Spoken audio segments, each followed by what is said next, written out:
मित्र, बीजे राजा जे 7वें अध्याय में घणे खोराकला एलिसा समरून जे लोक के ॾिनल वचन पूरो थींदे नेरला मिले थो।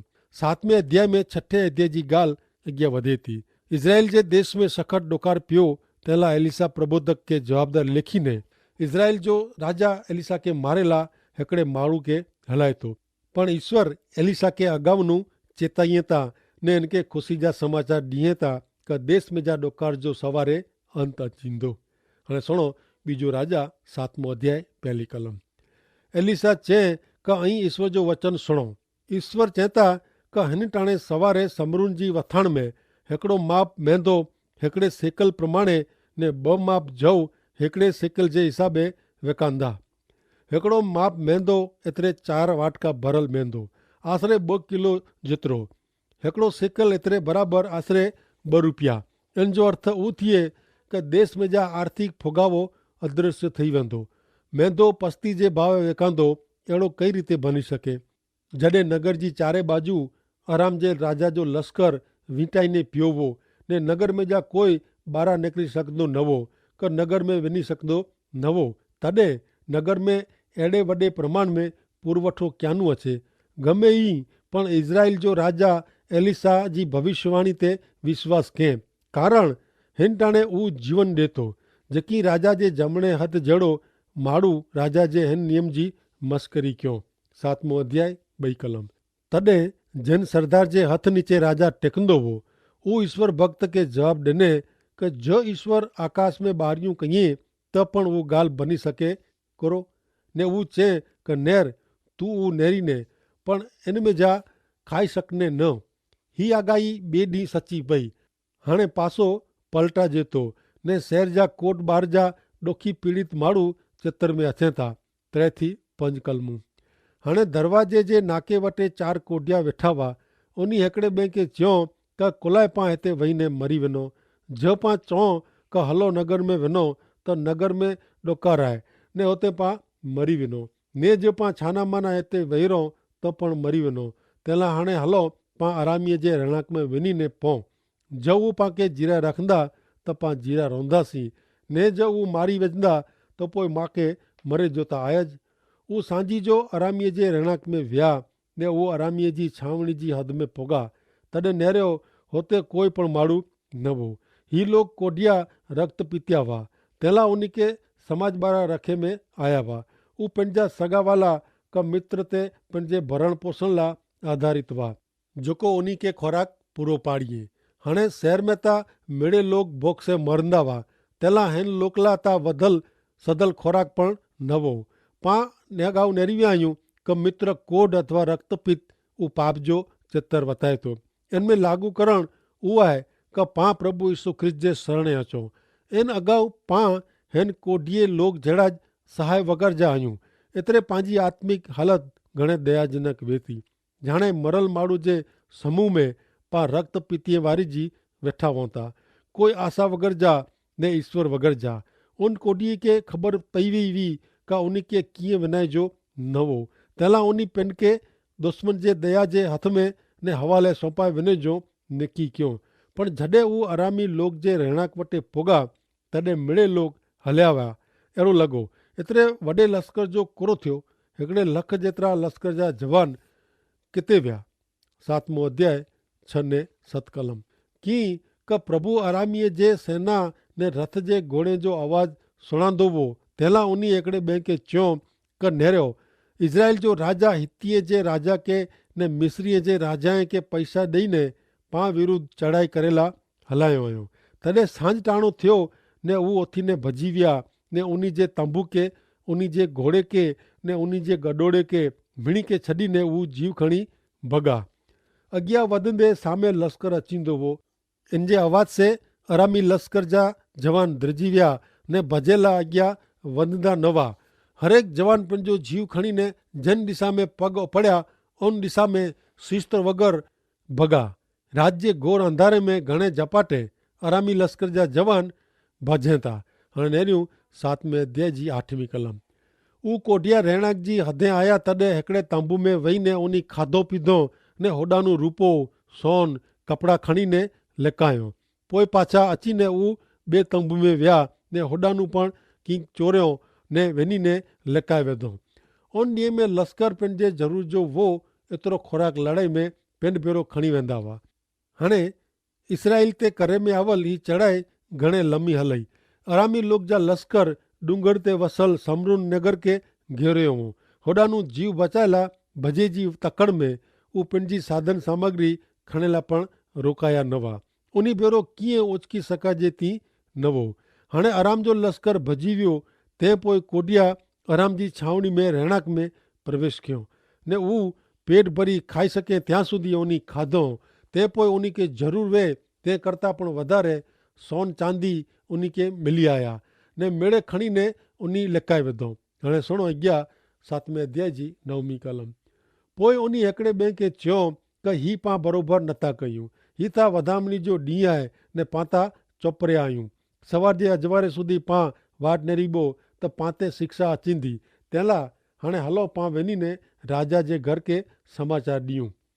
हाणे जेको जाणे जी इच्छा आहे उहा थधी थी वई आहे ने ही कोडिया शांति से वीचार कयूं था ने हिकिड़े ॿिए खे चवनि था कि हिते पां पंहिंजा पेट भरी रहिया आहियूं जॾहिं नगर में लोग भूख से मरी रहिया आहिनि। पाण खे नगर में वञी लोक खे ही ख़ुशी जा समाचार ॾियणा खपे। हाणे हिन बनाव में मित्र पाण लाइ हिकिड़ो वॾो आत्मिक पाठ समायलो आहे। हिन टाणे मूंखे ने आके आत्मिक खुराक तरीक़े बाइबल जा ईश्वर जा पवित्र ने जीवंत वचन मिली रहिया आहिनि ने पां पंहिंजी जॻह में वेही ने इन जो लाभ गिनी रहिया आहियूं। पण ईश्वर जा वचन ॿिए लोक वटि पहुचाइणा ऐं इन जो करो लोक जेको आत्मिक रीते भूख से मरी रहिया आहिनि उन खे ईश्वर जा वचन पिरसेला ऐं कुरो करी रहिया आहियो। ज़रूरु वारे खे ईश्वर जा वचन पहुचाए में कम में ऐं अचिया पचिया आहियो। प्रभु यीशु ख्रिस्त पाण आदेश ॾिनो हुयो। माथी 28 अध्याय 19 ने 20 में चवनि था कि वरी आवां खे चां थो कि पृथ्वी ते आम जा कोई पण ॿियो हिकिड़े मन ते प्रार्थना करींदा त इन प्रमाणे आकाश जा मुंहिंजा ईश्वर पिता आला करींदा। कारण जिते 2 अथवा 3 मुंहिंजे नामे भेरा थिए था हुते आऊं उन भेरो आहियां। मित्र ईश्वर पाण खे ॾिनल मेड़े आवड़त जो उपयोग पाण खे वधामणी जे शुभ संदेश जी जाहिरात लाइ एतिरे कि ईश्वर जा पवित्र वचन पिरसेला कयूं अहिड़ी ईश्वर पाण वटि आशा रखे था। माण्हू जॾहिं आत्मिक रीते भूख से मरी रहिया आहिनि तॾहिं पां अदब पलाठी वारी शांति से वेही न सघूं। पहलो कुरिन्थी के पत्र 9 अध्याय ने 16वीं कलम में चवनि था कि मुझे सच्चे अभिमान के कोई खाली शब्द में फेराए विझे इन करता त आऊं मरे जो पसंदि कईंदो। आऊं शुभ संदेश प्रगट कयां तो तंहिं लाइ कि मूंखे होशियारी का वॾाई करे जो हक़ मूंखे न आहे। कारण शुभ संदेश प्रगट करेला मूंखे हुकुम मिलियो आहे। जो आऊं शुभ संदेश प्रगट न कयां त मूंखे अफ़सोस।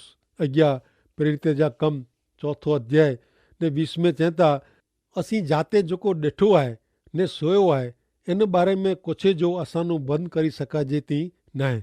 अॻियां प्रेरित जा कम 26 अध्याय ने 18 में पण लिखियलु आहे कि तोखे उन जी अखियूं खोलणी ने उन खे अंधकार में जा प्रकाश तरफ़ ने शैतान जे अधिकार नीचानू ईश्वर तरफ़ फिराइणा जेथी मूं ते विश्वास करे जे कारणे उन खे उन जे पाप जी माफ़ी मिले ने ईश्वर जा पसंदि करायला लोक में उन खे जॻह मिले। भले हाणे कोटिया इज़राइल जे राजा खे वधामणी जा समाचार ॾिनो ने इज़राइली लोक आराम जे लश्कर जी छावनी में दौड़ी विया ने हुते उन खे 1000 वधू खाई सघे एतिरो खाधे जो मिली आयो। खुराक घणे हो। एलिया प्रबोधक जी भविष्यवाणी सची पई।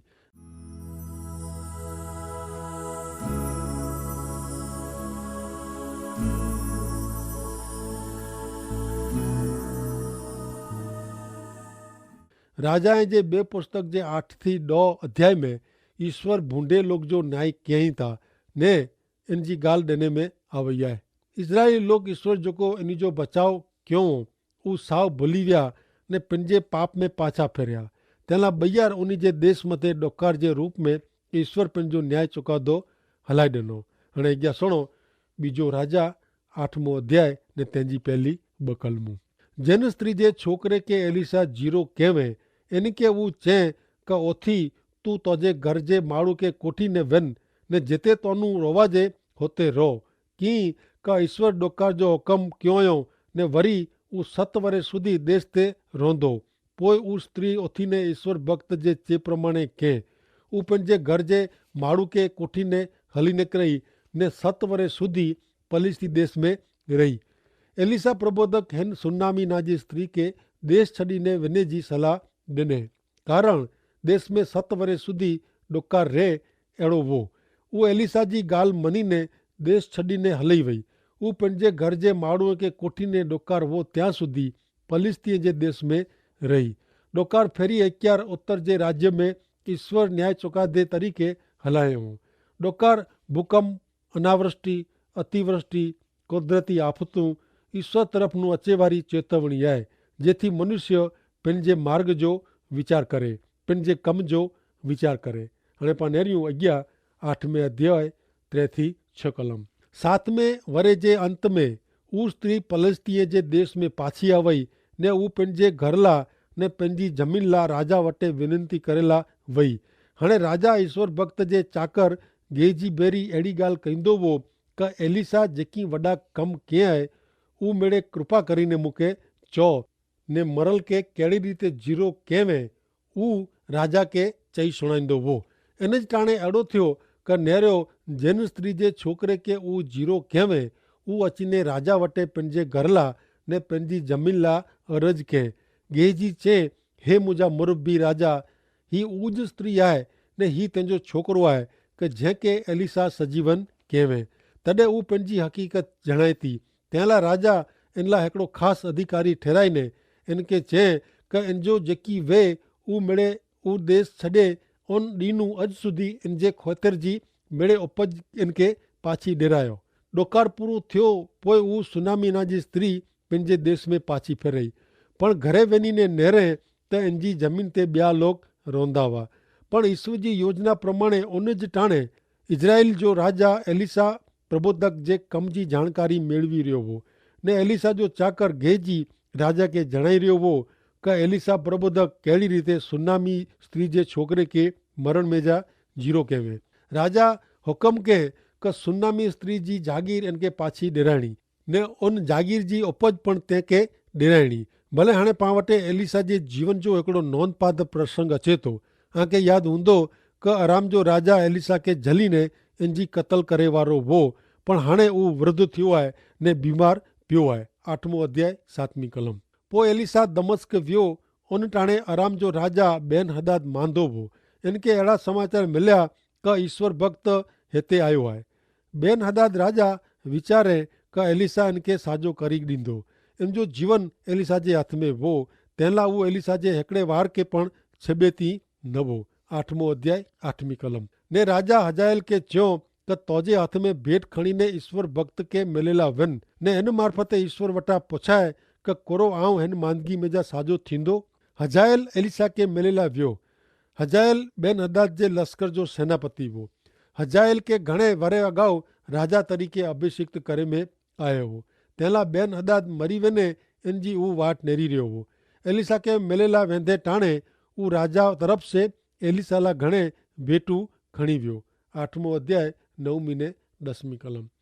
तंहिं लाइ हजायल इनखे मिलेला वियो ने पिंड भेरो दमस्क में जा मिड़े ख़ासी वस्तु जी 40 ओट भराइजे एतिरी वस्तु जी भेंट खाए ने अची ने इन वटि उभो रही ने चए क तोजे छोकिरे आराम जो राजा बेन हदाद मूंखे तो वटि अहिड़ो पुछला हलाया आहे क कोरो आऊं हिन मांदगी में जा साजो थींदो।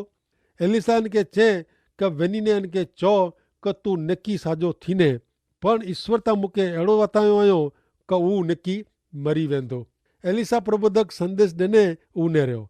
राजा निकी खासो थींदो पण उहो निकी मरी वेंदो। हजायल मन में राजी थियो कारण उहो हाणे राजा बनी वेंदो। 8वां अध्याय 11वीं कलम। ने उहो इन सामे नेरी रहियो हो एतिरे सुधी क उहो शरमाए वियो ने ईश्वर भक्त रुई पियो। एलिसा प्रबोधक हिकिड़ो धारो हजायल सामे ताकी रहियो हो ने हजायल शरमाए वियो। पोइ एलिसा रोनू।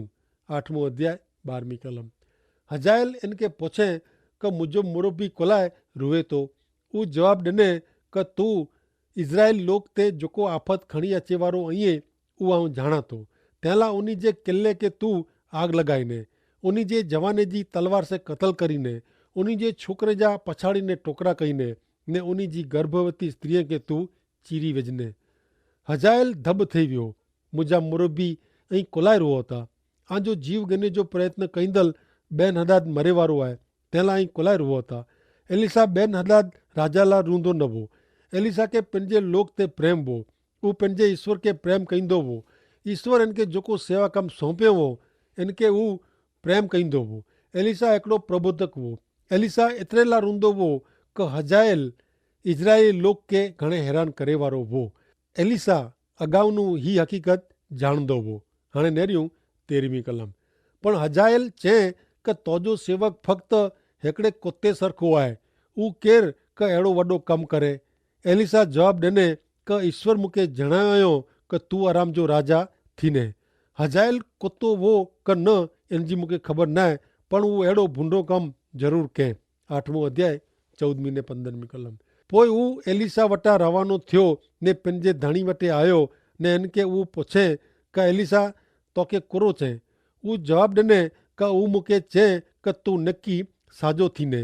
ॿिए ॾींहुं अहिड़ो थियो कि हू चादर खणी ने पाणी में पलारीने इन जे मुंहं ते ऊंडाए ने हू तंहिंसे मरी वियो ने इन जी जॻह ते हजायल राज कयईं। एलिसा खे हिन बाबति जी अगाउनू ख़बर हुई। एलिसा हजायल खे जेकी चए इन जो सार उज हो कि राजा साॼो थींदो, अहिड़ो सुणे जो राजा खे ज़रूरु गमंदो ने इनखे तूं उज समाचार ॾिने वारो आहीं, पण तूं इनखे साॼो थियला ॾिने न। ॿिजो राजा 8वां अध्याय 16-18 कलम। इज़राइल जो राजा आहाब जो छोकिरो योराम जे 5वें वरे यहोशाफाट यहूदिया जो राजा हो। छतां यहूदिया जो राजा यहोशाफाट जो छोकिरो योराम राज करेला मंडियो। हू राजा थियो तॾहिं हू 32 वरे जो हो। यरूशलेम में हू 8 वरे राज कयईं। आहाब जे घर जा जहिड़ो कियो हो तहिड़ो ज हू इज़राइल जे राजा जे मार्गे हलियो, कीअं कि हू आहाब जी छोकिरी साथे पिणियो हो। हू ईश्वर जी नज़र में जेको भूंडो हो हू कयईं। हाणे आके सम्झंदो कि ईश्वर कुलाए आंतर लग्न जी मनाई फरमाईं था। यहोराम ईश्वर जो द्राह रखंदल यहोशाफाट राजा जो छोकिरो हो। तंहिं छतां हू आहाब राजा ने इज़बेल राणी जी छोकिरी खे पिणियो हो। इन जे बूंडे कम जी असर नीचे हू इज़राइल जे मार्ग में हलियो। हाणे इज़राइल राष्ट्र जो पतन थींदे पांखे ॾेखारींदो कि अदोम ने लिबना बॉय इज़बेल राष्ट्र विरुद्ध हुमिलो कयो। तंहिं पोइ यहोराम मरी वियो ने यहूदिया जो नवो राजा अहाज्या बनियो। हू आराम साथे लड़ाई करेला इज़राइल ते राजा योराम भेरो हथ मिलाए ने योराम लड़ाई में घायल थियो ने इनको जेको घा थिया हुआ हू मिटे तंहिंला हू इज़ुएल वियो। ॿिजो राजा 8वां अध्याय 29वीं कलम। हू अराम जे राजा हजायल सामे लड़ाई करींदो हो। तॾहिं अरामी लोग तंहिंखे रामा वटि जेको घा मारियो हो उनखे रोज़ अचे मिटी वञे। तंहिंला योराम राजा पाछो यजूएल आयो ने यहूदिया जो राजा यहोराम जो छोकिरो अहाज्या इज़ुएल में आहाब जे छोकिरे अराम खे नरेला वियो, कीअं कि हू घणे मांदो हो।